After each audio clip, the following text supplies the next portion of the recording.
guys. I miss you guys so much. It's your girl, the director, coming to you from the hospital. So, let me flip my camera really quickly.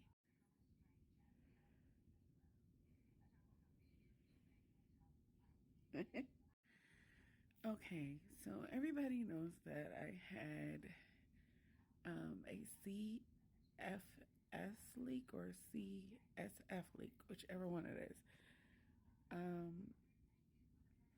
And so I want to talk about what I went through. First of all, the surgery is no joke.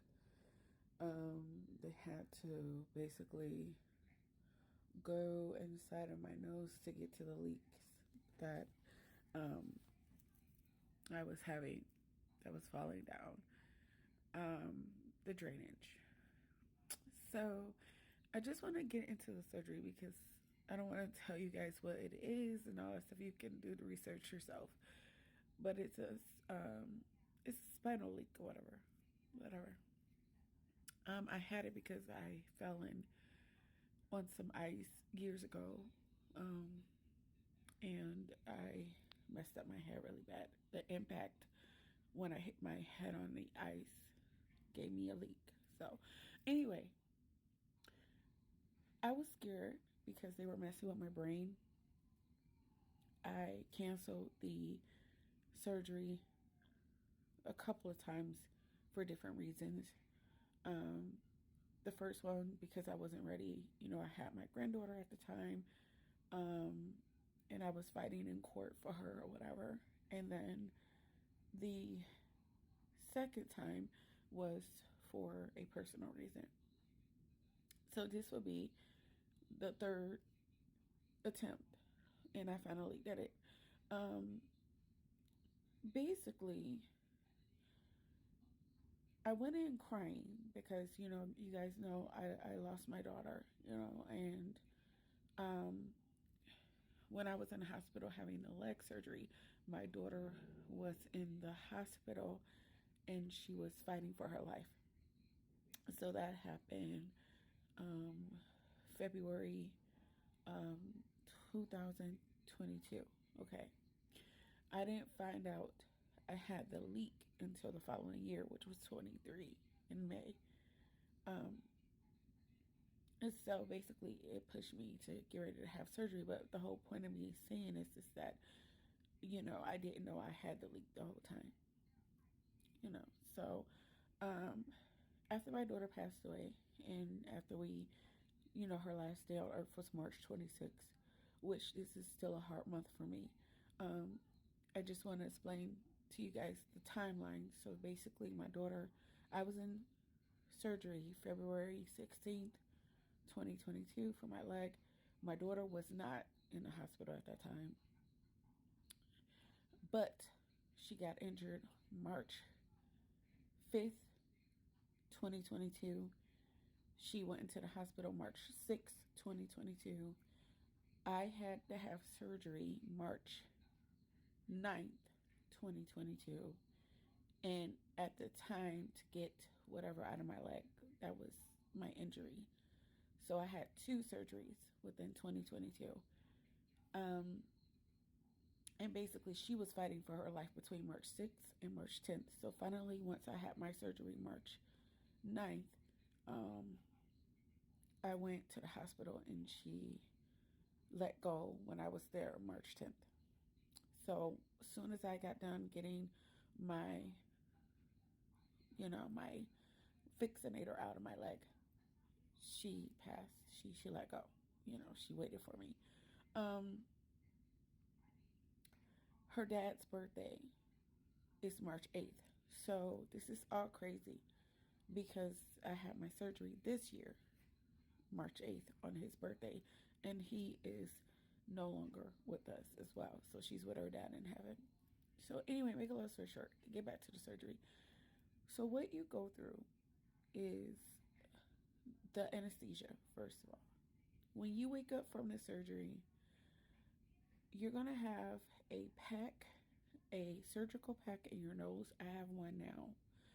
If my nose look a little swollen, if I look a little swollen around here, it's because of the pack that's in my nose that you can't see, but I can feel it because I cannot breathe out of my nose right now. It's very hard for me to breathe, and I have to breathe out of my mouth more now.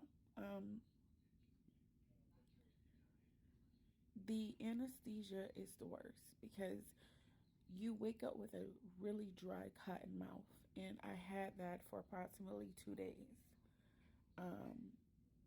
And so the best part of when you get out of surgery is seeing, the person you love the most. And I see my son, and I don't talk about my son much because of personal reasons, but I see my son and I just cry because I was in a lot of pain. The pain that I felt was unexplainable. I'm not here to scare you guys on a surgery, but I just want to let you know the truth. So when I woke up, I had a drain in my back. I think it's a lumbar drain in my back. And so the lumbar drain basically has to push whatever fluid that you have out. It's working, it's doing its job so you won't carry all that fluid on between your spine and your brain. So it was bad. That drain, it is terrible. I don't wish that on my worst enemy. I really don't. So basically, I had to walk with that thing. I had to, and walking with it was the worst because I had the worst pressure headache. It was so much pressure in my brain, in my neck. You're gonna need a heating pack. You're gonna need a heating pack around your neck. You're gonna need whatever to make you feel good. When you have that dry cotton mouth, after surgery with the anesthesia, you're gonna need a lot of ice to get that dryness out of your mouth.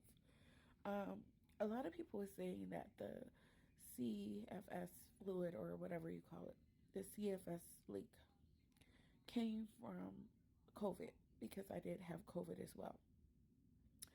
But mine didn't come from COVID. So if you are a victim of COVID, you may be one of the ones to get the leak if your COVID affects you really bad, like it did me.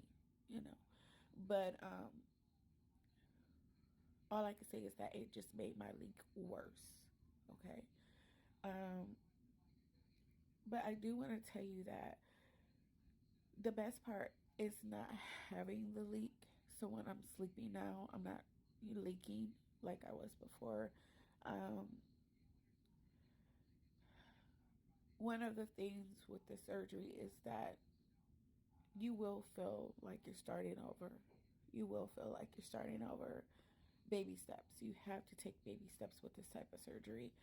It is nothing that you want to take lightly when you get ready to have the surgery. I didn't know what I was getting into. I didn't have no support besides my doctors, and they're not going to tell you all the bad things, especially the stuffiness in your nose when they give you the pack. You have to learn how to breathe out of your mouth, and it is the worst.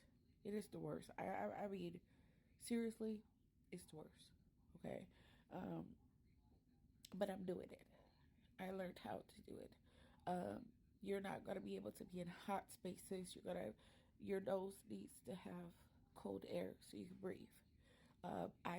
Chewing ice will help the stuffiness as well. So that is the worst part when you have a leak. Is your nose, because you need it to breathe. They will give you a lot of medication. You will be on tons of medication. And just, if you have any questions, just post it below. I don't have a lot of time left to talk, but whoever has the surgery, I wish you the best.